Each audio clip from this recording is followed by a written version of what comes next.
សួស្តីអ្នកទាំងអស់គ្នា Welcome to Khmer Voices, where we shine a spotlight on the achievements of the Khmer diaspora around the world. I'm your host, Wanni, aka Vanny. In the previous episode, you met Tia M, a registered nurse in Canada who gave credit to the loving support of her family for where she is now in life. And although her family didn't have much, she had all she needed to feel loved and supported. In this episode, you're going to be meeting Marpheen Chann. He did not have a strong family upbringing. He was loved, but his circumstances made for a very rough childhood. For example, he didn't know his birth dad, and before being adopted at 9 years old, he spent some time in foster care. You'll learn a bit more in this episode, but I do recommend you grab a copy of his book, Moon in Full. So I mentioned he was adopted. Well, his adoptive family was evangelical and white working class. And did I mention he's gay? Yeah, coming out gay to them was extremely difficult. Today, Marpheen lives in Portland, Maine, working in the nonprofit and advocacy sector as executive director and founder of Khmer Maine. He's also a consultant for nonprofits and political campaigns. Last but not least, he's a national delegate, which we cover because I had no clue what that was. And in terms of his education, it's quite impressive. He holds a bachelor's degree in political science from the University of Southern Maine, a law degree from the University of Maine School of Law, and a certificate from the Harvard Kennedy School. Now, what can you expect in this episode? Well, he shares his personal story of growing up, the trauma his family experienced as a result of the Khmer Rouge genocide, and his journey of self-discovery and cultural reconnection. I think you're really going to appreciate what Marpheen has to say. Welcome to the podcast, Marpheen. How are you doing today? Good. I guess I should do the official greeting. Chomripso. Yes, Jimriusua. Satsubai. Satsubai Chan. Thank you for having me on the podcast. I'm doing great. Like I was saying sort of before, thank you for dealing with my schedule. I'm actually in Chicago because I'm attending the Democratic Convention because I'm a delegate from Maine. I would have already given your formal bio, but I want to hear, when did your family come to the U.S. and where did you grow up and how did it affect who you are today? Whenever I tell my story, whether it's a keynote or a talk, I always say my story didn't begin when I was born in Stockton, California in 1991. My story actually begins in Cambodia. My yay is obviously Cambodian, but my mom was born in Cambodia in, I believe you pronounce it Pailin, in 1974. So about a year before the Khmer Rouge took over. And I always mention that because then people understand, my mom didn't have a regular childhood like many other Cambodian children or had to live their childhood years during those times. And so from 1975 to 1979, my mom spent those formative years from ages 1 to 5 under the rule of the Khmer Rouge and under the horrors that were committed during that time. And so in that time, how they treated children, how they did family separations, re-education camps, all those types of things had a huge effect on my mom, and until they were able to escape to a Thai refugee camp in Khao Dang refugee camp, the 1980s. Mm-hmm. And a lot of people think, the genocide ended in 1979, and then Cambodia kind of started to come back, and people,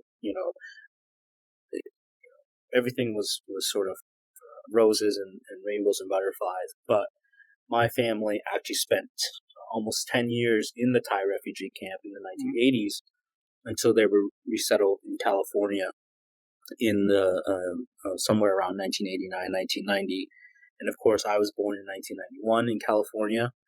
And so I always say that's where my story began, because when you understand the childhood or the lack of the childhood that my mom had, then you can understand that my story of of going through foster care, moving from home to home, and being adopted. That the root of that is intergenerational trauma.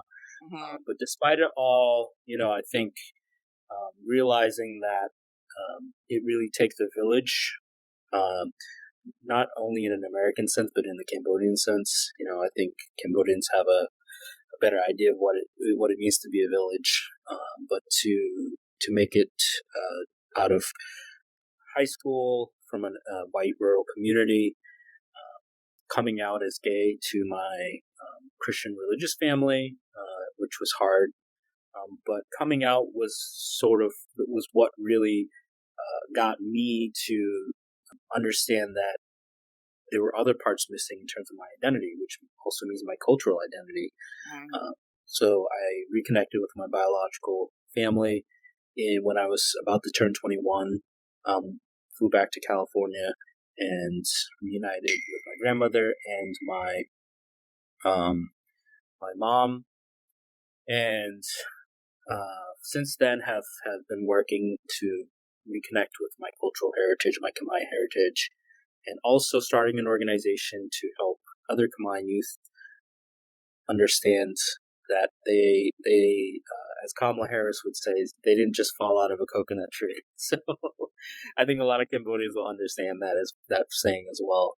We are so much more than just our individual selves, and we come from a long line of people, proud people, the people that have suffered. And I think that when we understand our history, we understand how we build a future together better. So that's a little bit of my story there. Yes, and it's amazing. I read your book, and if anyone is interested, Marpheen has written a book about chronicles his life from basically when he was born in Stockton, was it? Yeah, Stockton, California, yeah. And then growing up in Maine, called Moon in Full, and it's available on Amazon. Definitely read up on it because it was such an amazing book. And you write in a very poetic manner as well, but then you injected some statistics in there to kind of add more credibility to what you're saying. And I love that because, the marketing brain in me loves to do that too. And I was just wondering, in terms of your writing style, would you say that your Cambodian influence is there? Because I'm not quite sure how much of the language that you know, but growing up, I remember my mom talking in metaphors all the time.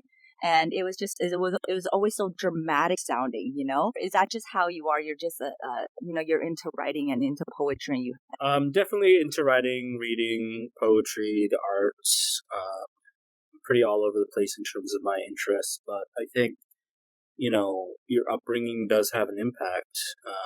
I lived with my Cambodian mom up until age 9.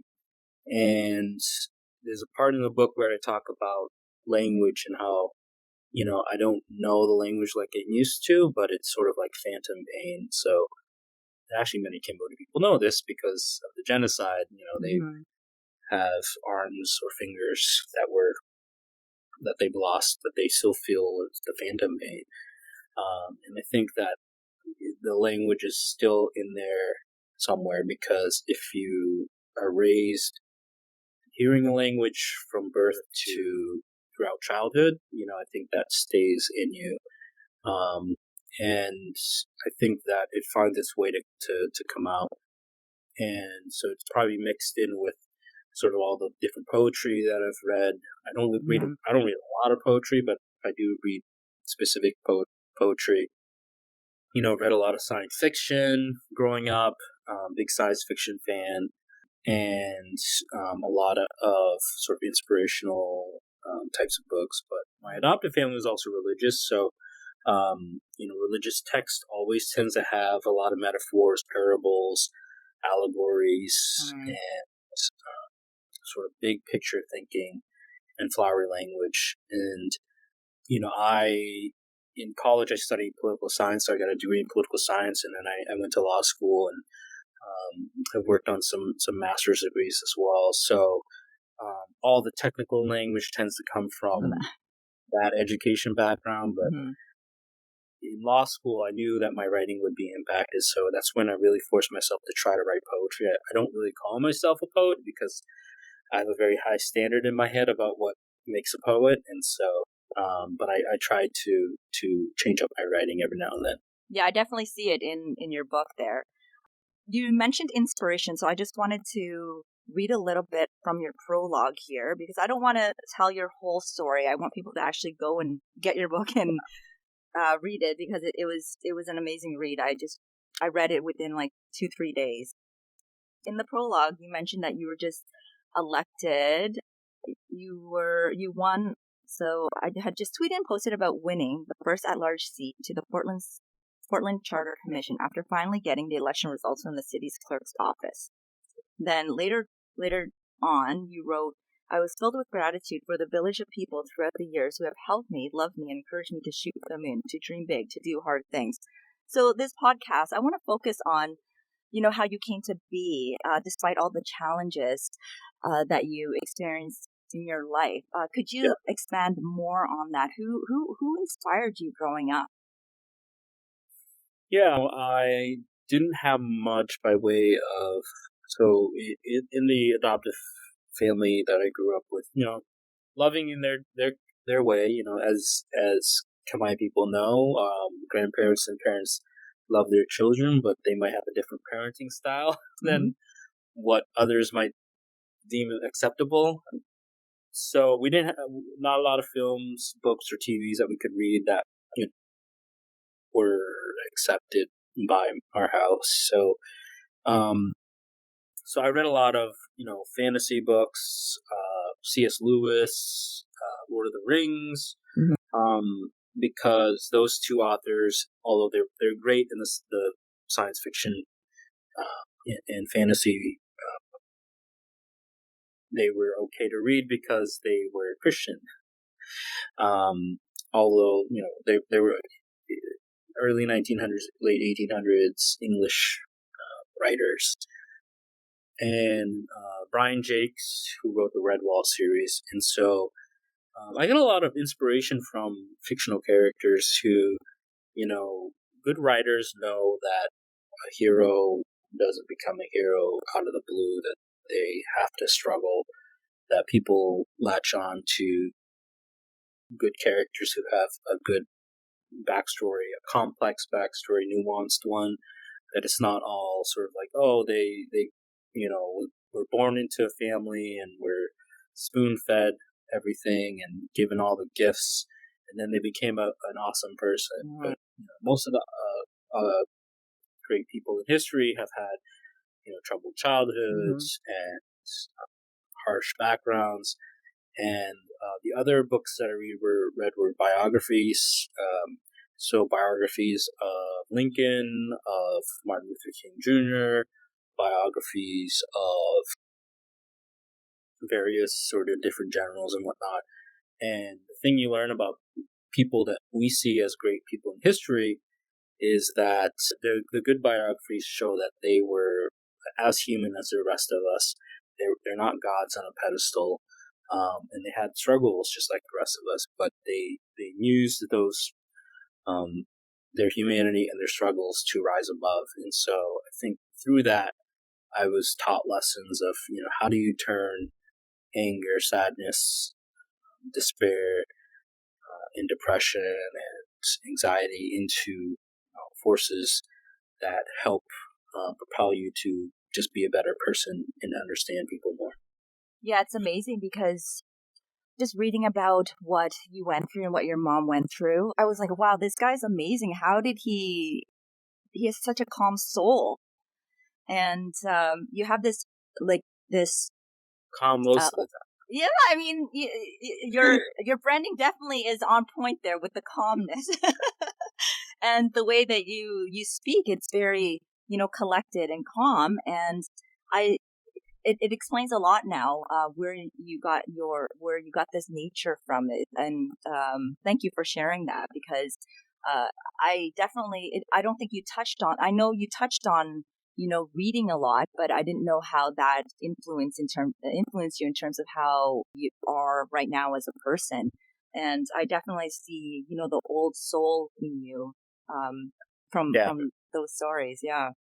Who inspires you now? So I was actually a big Kamala supporter when she first ran.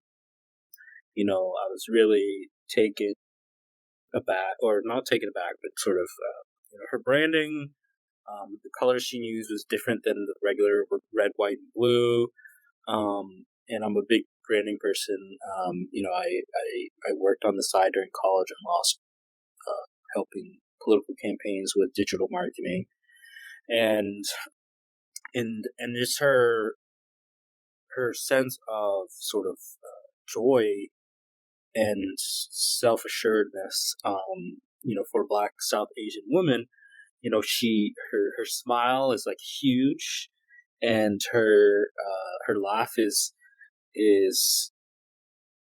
a little bit exuberant, but it conveys the joy that she has in being engaging in the public and engaging in with people. And so, definitely she's an inspiring person for me. Otherwise, people that are inspiring for me at different levels, local level, folks that are inspiring me right now. My friend Ellie Sato, who's Japanese American, she's running for state rep in Gore, Maine, which is a suburb outside of the city where I live. When she's elected, she's going to be the first East Asian Japanese American elected official in Maine. And a lot of people think about Maine and they think, oh, it must be a place of pine trees and old white people. But it's, we're working to change the landscape here. And so other people that are inspiring for me are, I love Senator Warren. Sorry, these are going to be mostly political people. But That's fine. Senator Warren, because she shows that nerds and wonks can be, popular and good political figures and leaders. Aside from that, I would say that some authors, probably I've gotten to know a number of authors who've written some good books. Maybe you've already interviewed her, but why am I forgetting her name? Putsata Riang, Yes, who wrote Morgan. Matani. That was a fabulous book generous. too. I cried reading her book. Yeah. Amazing story. She, I think, gives a good view. So there's a lot of stories written about LGBTQ history and lives from the 1980s to, I want to say, like 2010, which was sort of like a tough period when people were still living in the closet or were afraid to fully be themselves. So it's good to know that there is a Cambodian person who grew up during that time who could tell their story. My story is very much 1990s to 2020, and that's a very different picture, even though it was so hard to come out. You had marriage equality across the country in 2015. The Supreme Court legalized same-sex marriage. In Maine, there's a lot of progress being made. So I was very much sort of riding the wave of the history and the movement, LGBTQ movement that folks had built up. And so Putsata Riang is definitely a hero of mine. And of course, the OG Cambodian American author, Loang Ung, she, I think, paved the way for a lot of us. And now there's just a big, I want to say, for our size of population in America, there's a good number of Khmer American authors who are out of the woodwork. So we're talking about authors now. I want to actually ask you why you decided to write a book. You're young. You're born in 91. I know you mentioned that you had a lot to share. What prompted you to write a book? Yeah, it really happened in 2014 when our former Republican governor was trying to cut assistance for refugees or asylum seekers. And just reading the story really activated a lot of the memories that I had of growing up. My mom and grandmother on food stamps and housing assistance. And then, my journey through foster care. And having just been reunited with my family in 2012 and starting to get to know them again and reconnect with different parts of my cultural heritage, it really sort of got me thinking, like, well, what can I do? Like, and part of that was, okay, I have a story. I'm not sure if it's good or not. I don't know if it's great, but I think I want to tell my story to help change what's happening here. And so I spoke at a rally.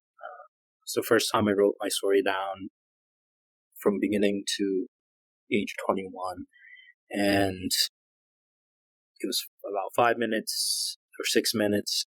And just seeing that everyone connected to it, whether they were Black, brown, or Asian, or Hispanic, or white, or Jewish, from all different backgrounds, they all found a way to connect to the story. And that's when I walked away from that rally, and I was like, my story actually means something to people. And so I started writing a lot. And then 8 years later, after writing off and on, I finally had a full manuscript. I think it was about 80,000 words when I submitted it to the publisher. Usually, a lot of people, they write about a third of the book, or what they think that is going to be a book, and they submit that as a manuscript. But I really wanted to make sure I had my full story together before I submitted. And so you had already you had already reconnected with your family when you submitted the manuscript? Yes. Yeah. So in the book, you mentioned that, well, you talk about how you were separated from your grandmother and you questioned why the system didn't just put you and your sister there. Yeah. Was there any effort did you ask to meet with your grandmother and you were just denied, or what was the situation? So they didn't really ask much. I think back then in the late 90s, the child welfare system, DHHS, didn't really understand kinship placement, which is, placing people in foster care, but with a relative. Right. That hadn't really taken hold yet in Maine. And so no one really asked us, whether we would be better off living with our grandmother, but still connected to our family. I think that would have been a good option had they thought about it. Mm-hmm. But now Maine has changed for the better, and they try to focus on family reunification, but also kinship placement. So not necessarily taking them away from the family and putting them with a brand new family, but seeing if a relative could take them in until the parent can improve the condition, living conditions, housing conditions, or get sober, whatever they need to work on to get the kids back. I want to talk about your professional life now. So what do you do for work exactly? Like, what pays the bills and why do you do it? What pays the bills? So I'm a part-time executive director of Khmer Maine. Mm-hmm. I founded the organization in 2018. It used to be under a different name, longer name, but we recently rebranded in 2021 and started afresh. But it's a civic and community organization, or otherwise known as an ethnic community-based organization. And the work that we do is pretty broad, but it's basically focusing on civic and community engagement, arts and culture, and then we have a food and farm program area. And we wanted to encompass the areas of, getting people connected to resources, getting people advocating for Khmer people in Maine, whether that's policy, getting out the votes, getting them involved in voting and elections, even though we are not partisan. And community engagements, how do we go away from the old ways of, the community relying on one person, like one elder, or one family to take care of the whole community. I think a lot of people might remember that when they arrived, they were told to go to this family for help because they knew all the ways through the system. But with Khmer Maine, we're working on training community navigators and community advocates, people who we pay to train on different issues and to help people who call and ask for help if we can help them, or we refer them to resources and partnerships. Arts and culture, our biggest program there is we're in our second year of official sort of dance classes. So they happen every Sunday. So one's happening right now in Maine.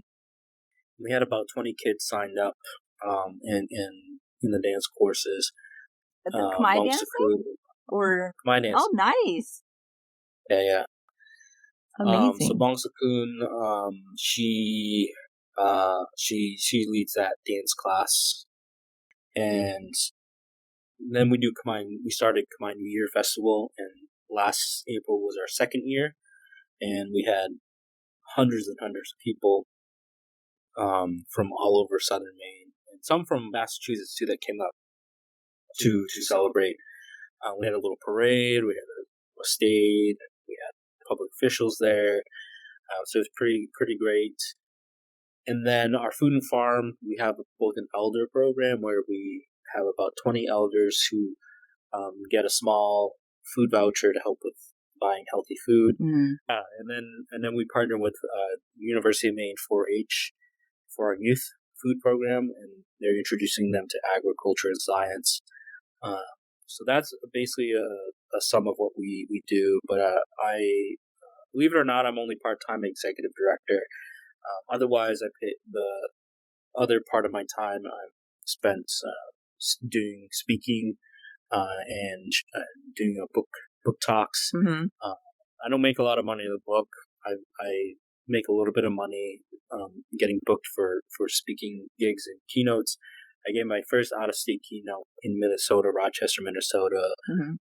this past week on last Thursday. And so Congratulations. that helps pay the bills. Mm-hmm. And then I do nonprofit and political consulting on the side. So helping nonprofits grow and Mm-hmm. engage with communities better. But also my political consulting, I do a lot of digital marketing and managing campaigns if I really like the candidate. I have to say that on the digital marketing side of things, your name popped up like right away when I Googled for Cambodian authors. So awesome job on that part. Yeah.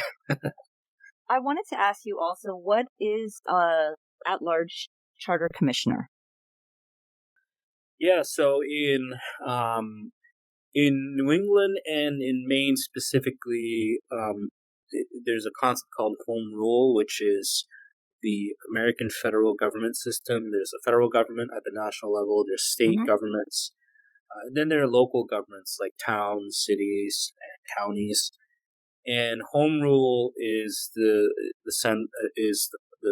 principle where towns and cities have power to regulate and pass ordinances and laws that impact the public health and safety and wellness of their residents.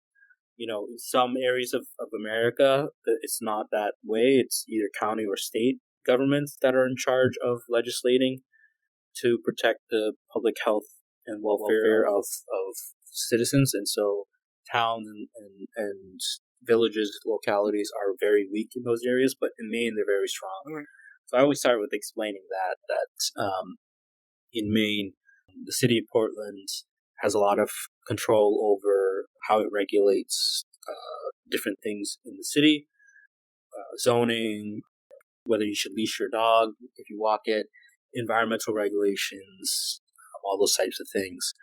And so the Charter Commission is not something that lasts forever. It only comes up when the people of Portland want to change or recommend changes to their charter, which is like our constitution.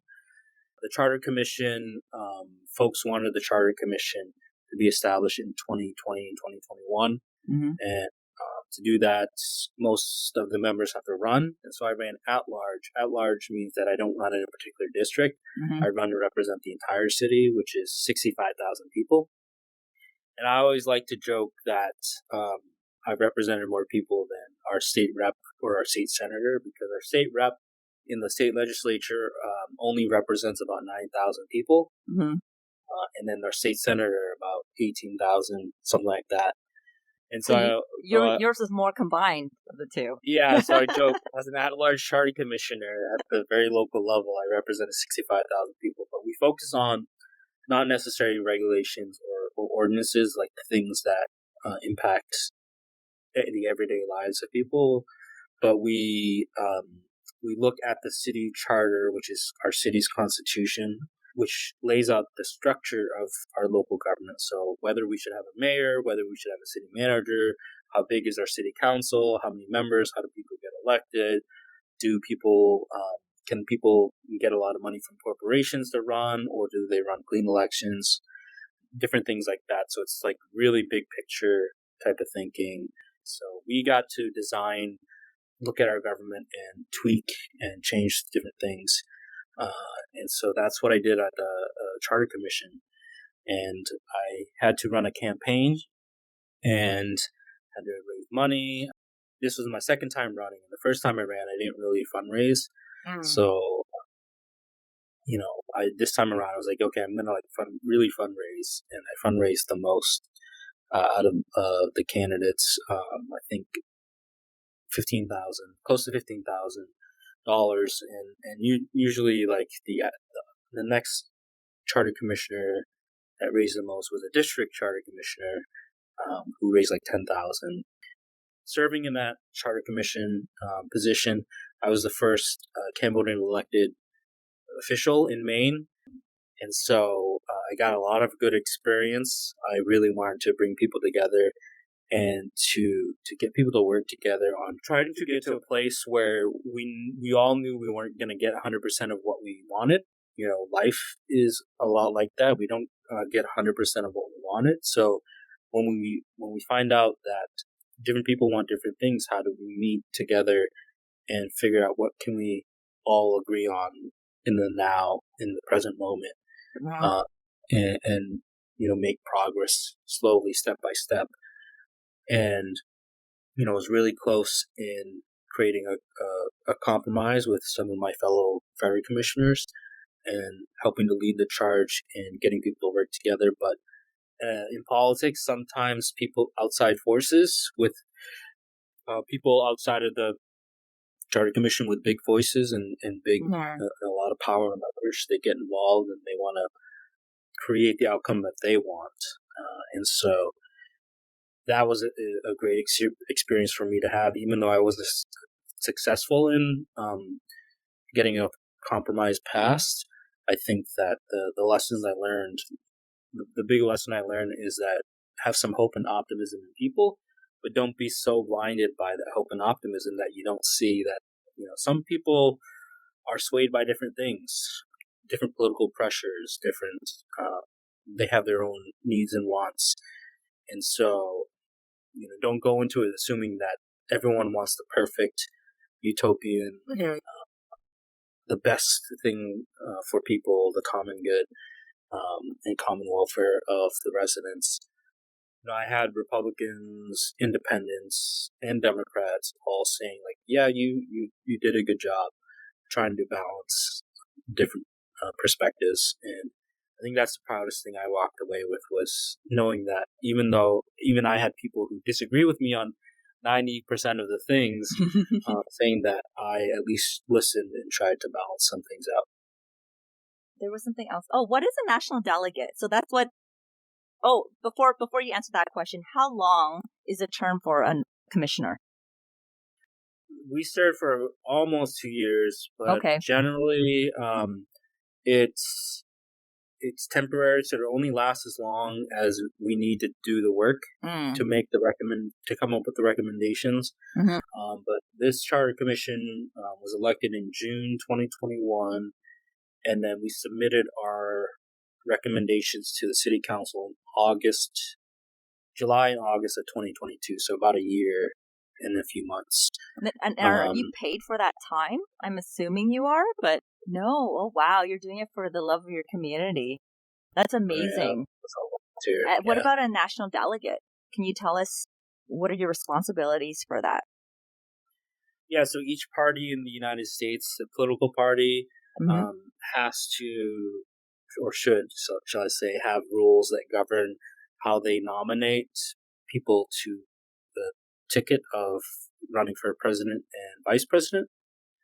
And then there are procedures and processes in place in all the states and all the localities of how members of their political party get chosen to nominated and chosen to run for different positions in local, state and local elections as well. But a national delegate is a representative of a state or of a community. For instance, there are territories that aren't states like Guam and Puerto Rico who Mm-hmm. get national delegates to the convention.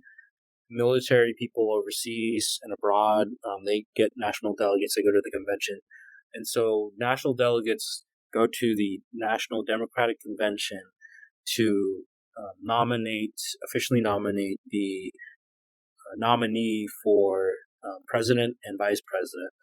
Mm-hmm. And in the case of the Democratic National Convention in 2024, we technically already voted to nominate Kamala Harris and Tim Walz as the president and vice president pick.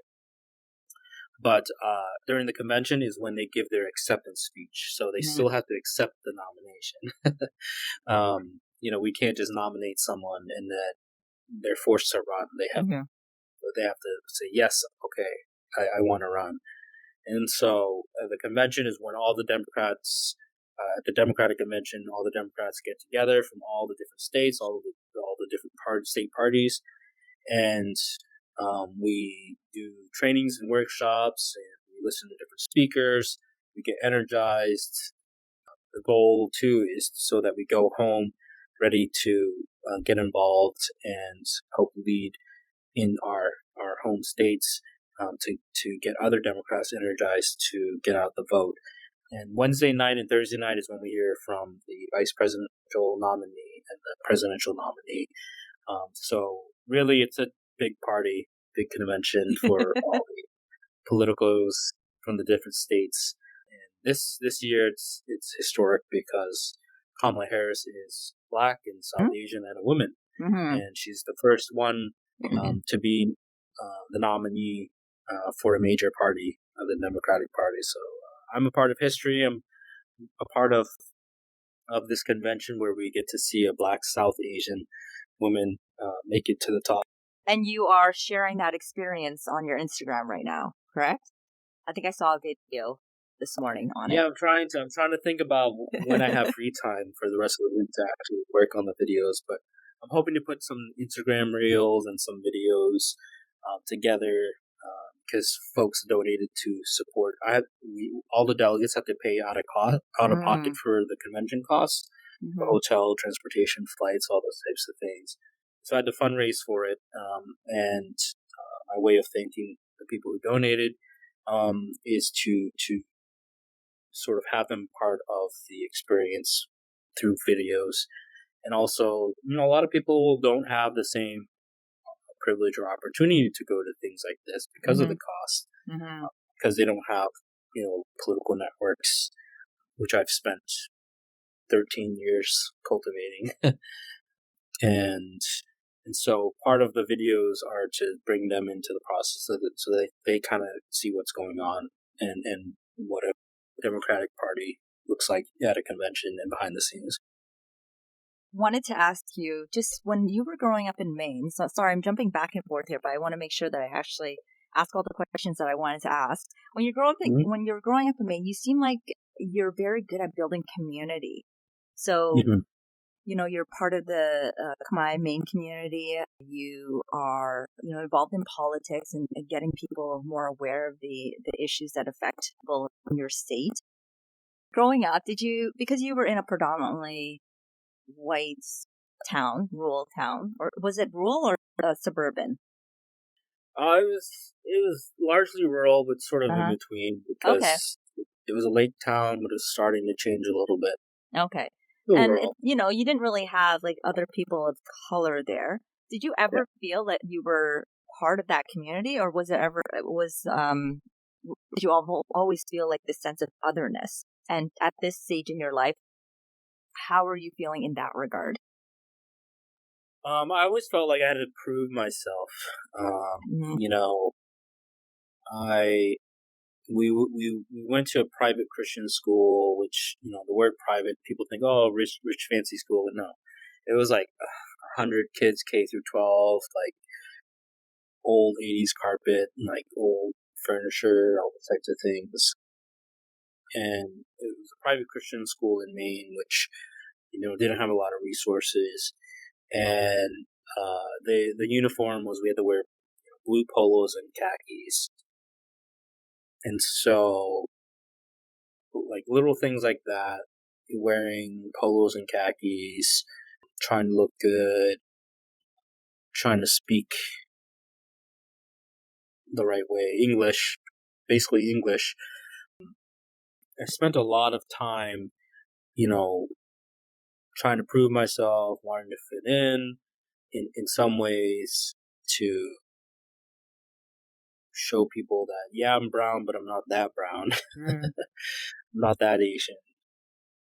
A lot of energy, mental energy, and effort was put into sort of like, shopping at the same places my friends shopped at, which was a lot of American Eagle, Abercrombie, and, doing all the things and activities and sports that everyone else did. And a lot of that's normal, like kid stuff, growing up stuff. But when you are one of the few Asian Americans or one of the few people of color in a very, very white community, it has a whole different feeling, because every space that you enter, you're one of the few people that people see as Asian American or a person of color. And because of that, they judge every other person by their interactions with you. And so if they meet you and they say like, oh, you're Asian, their interactions with you will translate to the next Asian person they see. Just like when they might have experienced and interacted with an Asian person in a different country or a different city, they'll say to you like, oh, you're just like this person. Oh, I thought you were Filipino, or I thought you were Vietnamese, or I thought you were this. Oh, you look just like my friend from, Korea. And so people always try to compare you to what they know. And so growing up in that community, it was always like, we weren't allowed, you don't walk around freely like, a person with white skin can do. Everyone assumes less about them. And so that, had a lot of, it taxes a lot of your mental energy. And so definitely, growing up there, had an impact on me. What about now? It seems like you found your place right now. Are you feeling like you're finally in your own skin now and you're comfortable in it? Yeah, like it, comfortable being in the in-between, like being Khmer American, Khmer American. It is tough sometimes with other Khmer people. I remember meeting another young person, a Khmer person, who had just moved from Cambodia. And we were talking about something, and I mentioned, yeah, I'm Khmer American. And they said, no, you're not Khmer, you don't speak Khmer. And I was like super offended by it. But overall, like, I'm super comfortable living in the in-between space, I think, between Khmer, of Khmer heritage, but American, to the bone. And I think that for youth that are also Cambodian American, that oftentimes they don't feel comfortable being in that space right between the two. They either want to be just American or they just want to be Khmer. And I think that through my experience, I would just say, like, just be you. Be in the in-between space, be the complex, nuanced person that you are. Don't let others tell you that you have to be one thing or the other.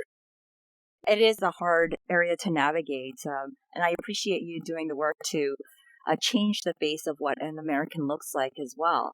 I remember when I was in my 20s, I was traveling Europe, and I would get a lot of people coming up to me and asking where I'm from, and they're like, "No, you're not from Canada. Like, where are you really from?" I'm like, "No, I'm Cambodian Canadian, but I identify first as a Canadian because that's the culture I know." But I like that. I like that you've identified that period in transition that we're in, and I really appreciate the work that you're doing to show that Americans don't all have light-haired skin. Mm-hmm. So thank you for that. Yeah. So we talked a lot about work. In the Cambodian culture, your time is always monetized, just because we grew up poor, and in high school I used to play volleyball and basketball, and my mom would ask me like, "Well, why are you making it so difficult? Like, why didn't you just quit volleyball? Why didn't you just And I'm like, no, that's I felt a connection with volleyball because I was good at it and I had fun doing it. But she's like, well, instead of playing volleyball or basketball, you should be finding a part-time job. Like your free time, your spare time was always monetized. So I like to celebrate the fact that this our times do not have to be that way. Like we've worked so hard. And we need that balance. What do you do for fun now? What are your hobbies? I play video games, but very particular video games that like grand strategy, but also sandbox like Minecraft and building games because they activate the creative side in my brain, and it really helps. A lot of people say, "Oh, video games are bad for you," but like video games actually, if you approach it right, help activate creativity and imagination. And I use a lot of creativity and imagination in my consulting work and building up organizations to dream about big things, like the Asian American Community Center that we're dreaming about at Khmer Maine to share with other Asian communities. A lot of people will be like, "Oh, he's crazy. He wants to build a $5 million project and building, and what a crazy thing to try to raise that much money." And I credit sort of creativity and imagination, whether this is gaming, reading, or poetry or art.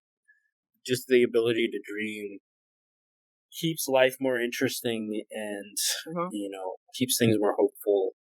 And so gaming, a lot of science fiction, fantasy, and a lot of reading about physics and quantum physics and weird stuff like that gives me a break from all the reading news articles, watching news all the time, reading news all the time, and being in political spaces all the time.